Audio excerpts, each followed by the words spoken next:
오늘 주신 하나님의 말씀은 요한복음 13장 1절에서 11절까지 말씀입니다.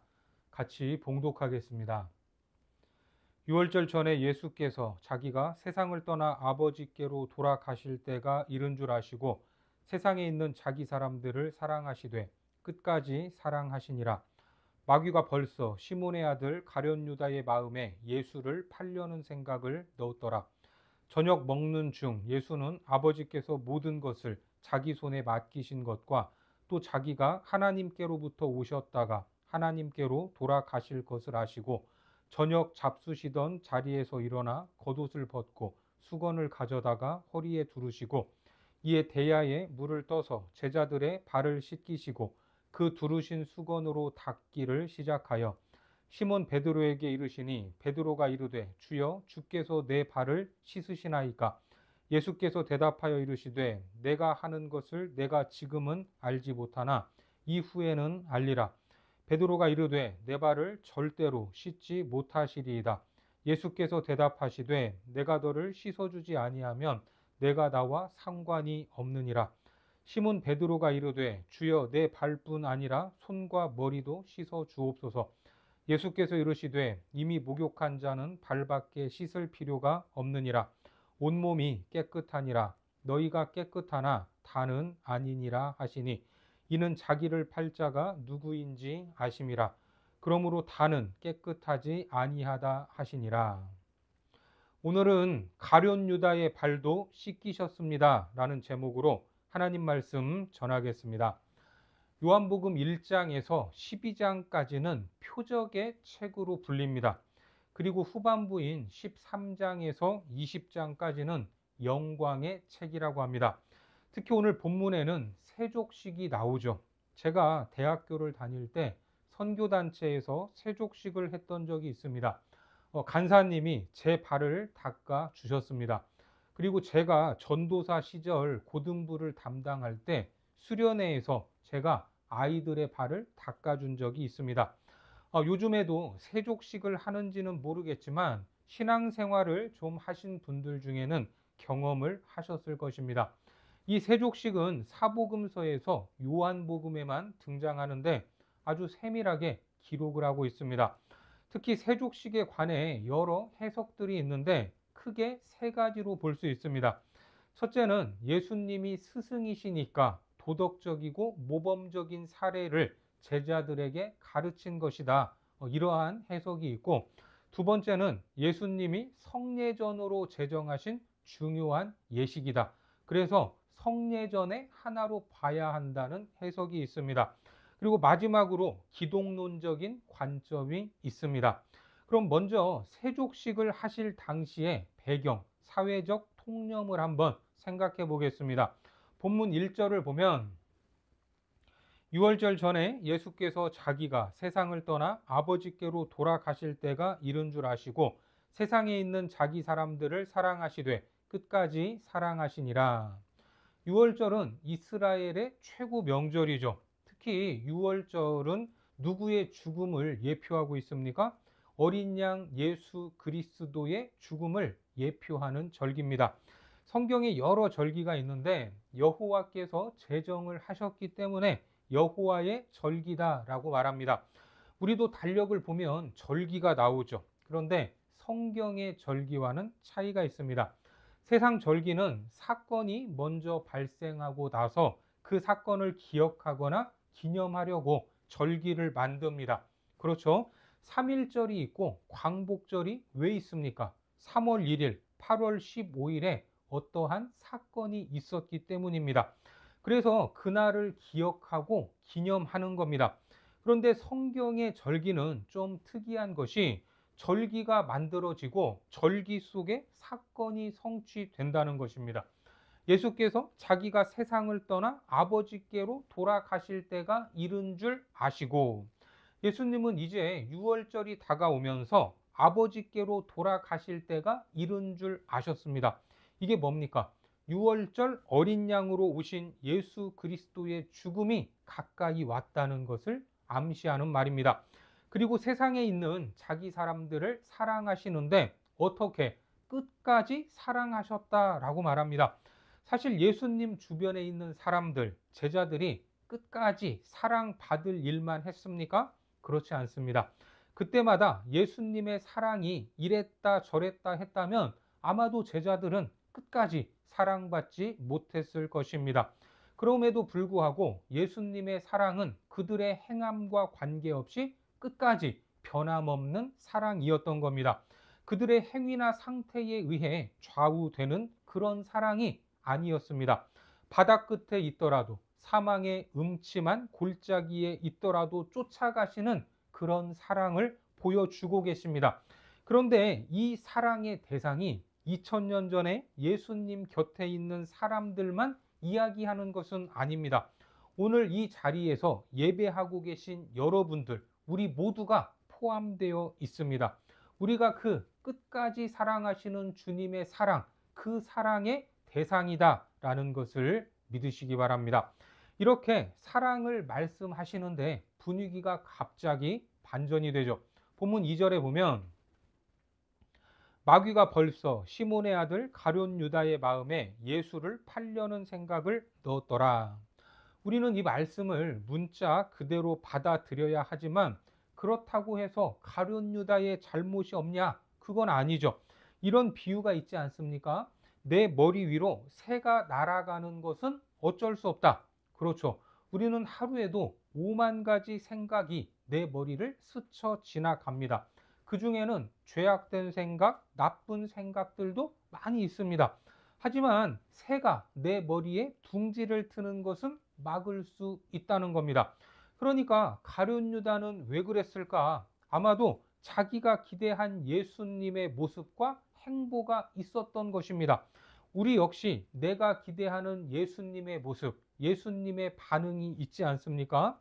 그러니까 내가 생각하는 것, 내가 기대하는 것에 그 예수님이 맞춰주시면 좋은데 안 맞는 부분이 있는 것입니다. 마치 성경을 읽을 때에도 정말 은혜 받는 말씀도 있지만 때로는 내 마음을 불편하게 하는 보기 싫은 그런 말씀, 그런 말씀의 부분들도 있지 않습니까? 그러니까 예수님이 보여주신 능력, 그것을 추종하는 군중들이 있다면 그 능력으로 사람들을 조직화해서 무언가 혁명을 일으킬 수도 있는데 가룟 유다가 본 예수님은 그런 것에는 전혀 관심이 없었던 것입니다. 이 정도면 정치적으로 성공할 수 있는데 예수님은 오히려 자기를 좋다고 따라다니는 군중들을 피해서 다녔던 겁니다. 마귀가 그 마음에 예수를 팔려는 생각을 집어넣은 것, 그것은 그릇된 자기 생각이 굳어진 것일 수 있습니다.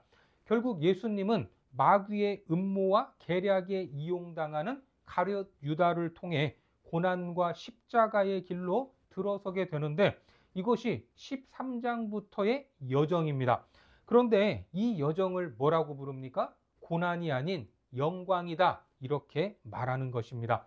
그걸 알지만 하나님이 원하시는 길이기 때문에 주님은 기꺼이 그 길을 걸어 가셨습니다. 계속해서 3절과 4절을 보시면 저녁 먹는 중 예수는 아버지께서 모든 것을 자기 손에 맡기신 것과 또 자기가 하나님께로부터 오셨다가 하나님께로 돌아가실 것을 아시고 저녁 잡수시던 자리에서 일어나 겉옷을 벗고 수건을 가져다가 허리에 두르시고 문자적으로만 보면 밥을 드시다가 마시고 일어나서 야, 발 씻자 이렇게 하신 것처럼 보입니다. 일단 유대인의 식사 시간은 좀 깁니다. 밥 한 번 먹는 게 일입니다. 일단 밥을 먹으려고 하면 음식을 차려야 될 거 아닙니까? 그러니까 음식을 본격적으로 먹기 전에 제자들을 불러 앉혀 놓으시고 세족식을 진행했다는 말입니다. 그것을 저녁 먹는 중에 이렇게 표현하는 겁니다. 그러면 자기 발을 씻겨주시려는 예수님께 발을 쉽게 내밀 수 있었을까? 민수기 19장 20절에 보면 사람이 부정하고도 자신을 정결하게 하지 아니하면 여호와의 성소를 더럽힘이니 그러므로 회중 가운데서 끊어질 것이니라. 그는 정결하게 하는 물로 뿌림을 받지 아니하였은즉 부정하니라.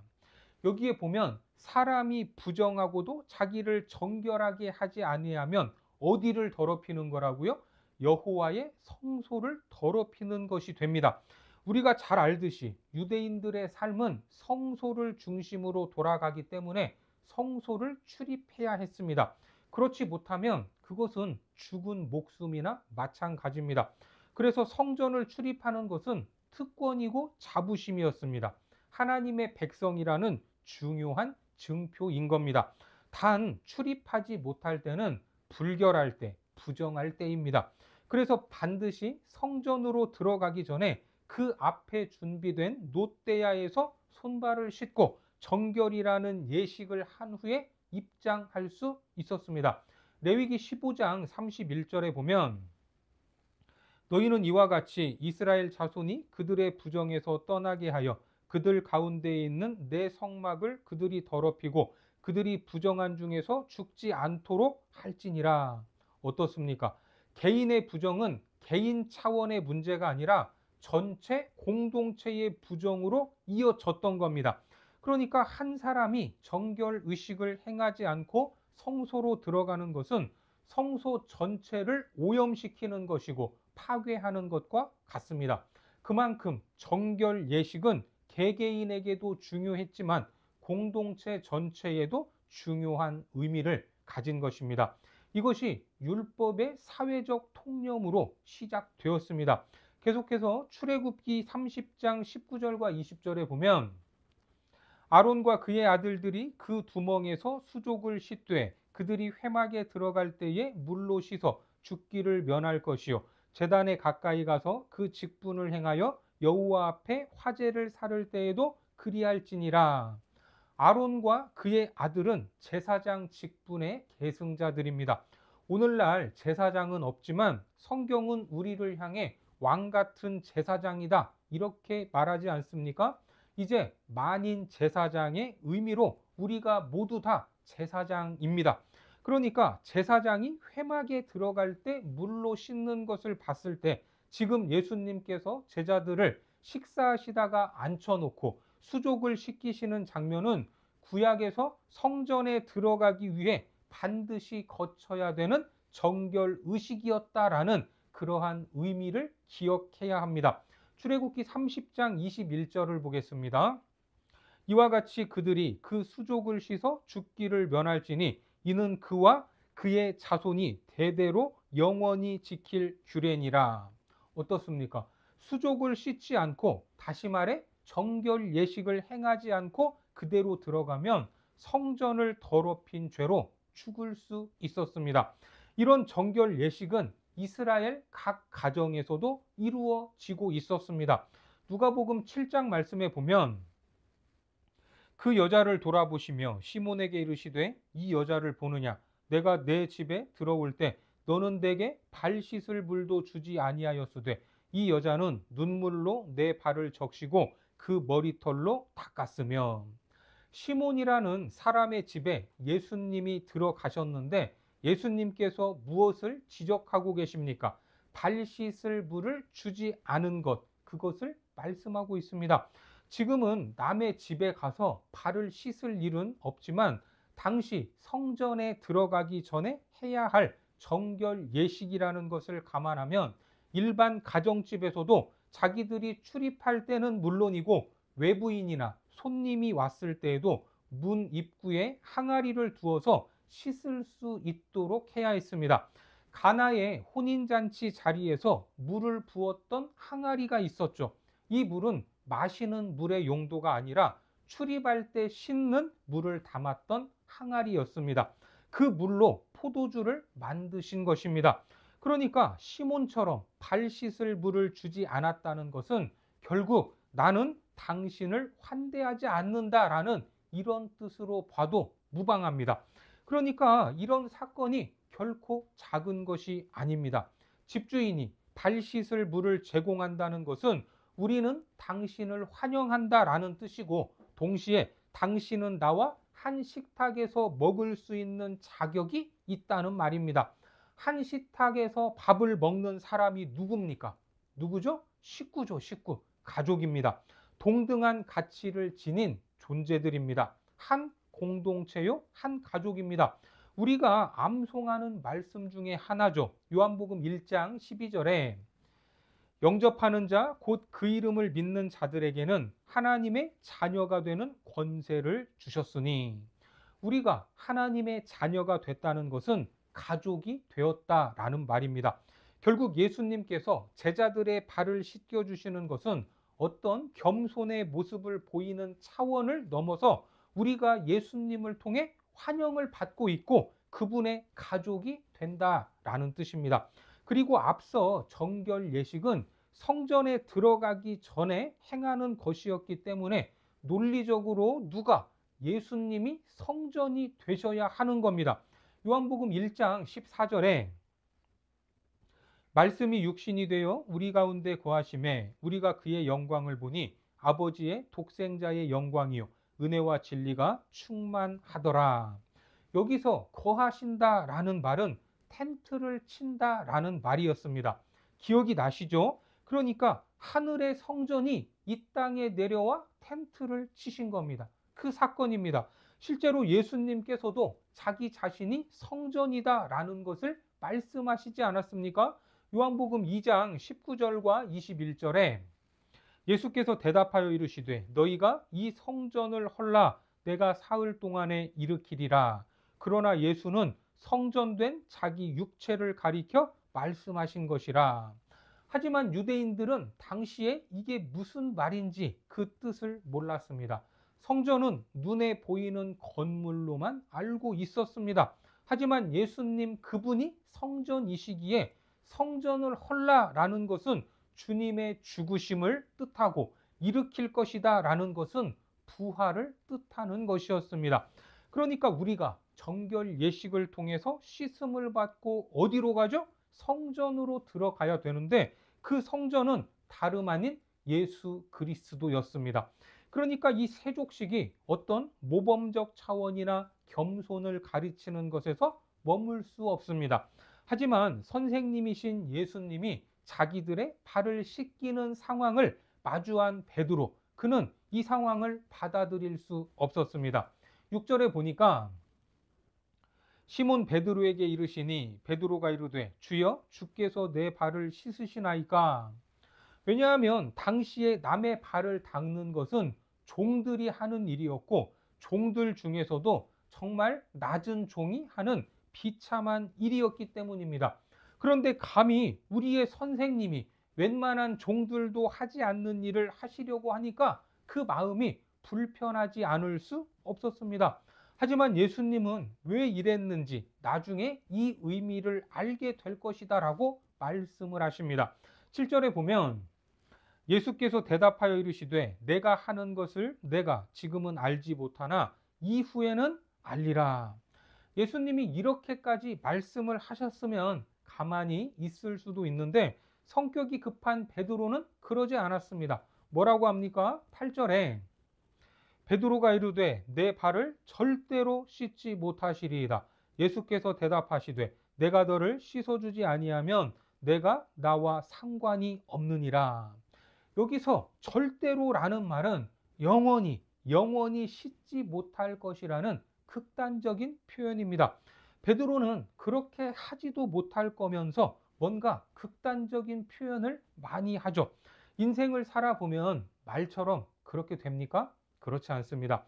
베드로가 그렇게 안 된다고 하시니까 예수님은 네 발을 씻기지 않으면 너는 나와 상관이 없다. 아무 상관이 없다. 이렇게 말씀을 하시죠. 베드로는 스승과 제자의 관계가 전복되는 것을 받아들일 수 없다라는 것이지만 사실 십자가의 사건은 무엇입니까? 스승과 제자의 전복, 주인과 종의 전복입니다. 가장 크신 분이 가장 낮은 자리에서 피조물인 인간을 위해 창조주이신 그분이 희생한 사건입니다. 가장 높으신 분이 가장 낮은 자리로 내려온 것, 이것이 바로 십자가 사건입니다. 그래서 스승이 제자의 발을 닦아주는 것을 수용하지 못하면 안 된다라는 말입니다. 그 말을 들은 베드로는 이번에는 뭐라고 말합니까? 9절에 보니까 시몬 베드로가 이르되 주여 내 발뿐 아니라 손과 머리도 씻어 주옵소서. 발뿐 아니라 손머리까지 목욕을 시켜달라고 합니다. 코미디도 이런 코미디가 없죠. 하지만 그렇게까지 할 일은 아니었습니다.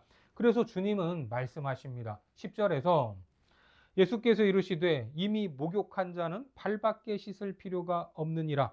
온몸이 깨끗하니라. 너희가 깨끗하나 다는 아니니라 하시니, 이미 목욕을 한 사람은 깨끗하다라고 말씀하시죠. 그러나 마지막에 너희가 다 깨끗한 것은 아니다 이렇게 말합니까? 왜 이런 말씀을 하시죠? 자기를 팔 사람이 누구인지 아시기 때문에 다 깨끗하지는 않다라고 말씀하셨던 겁니다. 11절 보겠습니다. 이는 자기를 팔 자가 누구인지 아심이라. 그러므로 다는 깨끗하지 아니하다 하시니라. 가룟 유다가 당신을 팔 것임을 주님은 알고 계셨습니다. 그럼에도 가룟 유다 차례가 됐을 때 너는 빠져라, 네 발은 씻기지 않겠다 이러지 않으셨던 겁니다. 묵묵히 가룟 유다의 발까지 닦아 주셨습니다. 끝까지 사랑하시는 주님은 끝까지 기회를 주고자 하셨습니다. 이것이 끝까지 사랑하신 것입니다. 이런 놀라운 사랑을 바로 우리가 받았다 하는 것을 믿으시기 바랍니다. 이처럼 값없는 사랑을 받아본 사람은 인생에서 마주하는 어려운 순간에도 낭망하지 않습니다. 우리가 살아가는 삶의 순간에도 때로 마주하게 되는 어려운 고난과 어려움들이 있을지라도, 그래서 주님이 함께 하지 않는 것 같고 나만 홀로 내버려 둔 것처럼 느껴질지라도 주님은 우리를 어떻게 하십니까?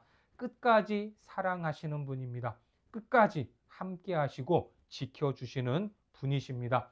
바로 그 주님을 믿으시고 가룟 유다의 발조차 묵묵히 닦아주셨던 주님의 마음을 기억하시기 바랍니다.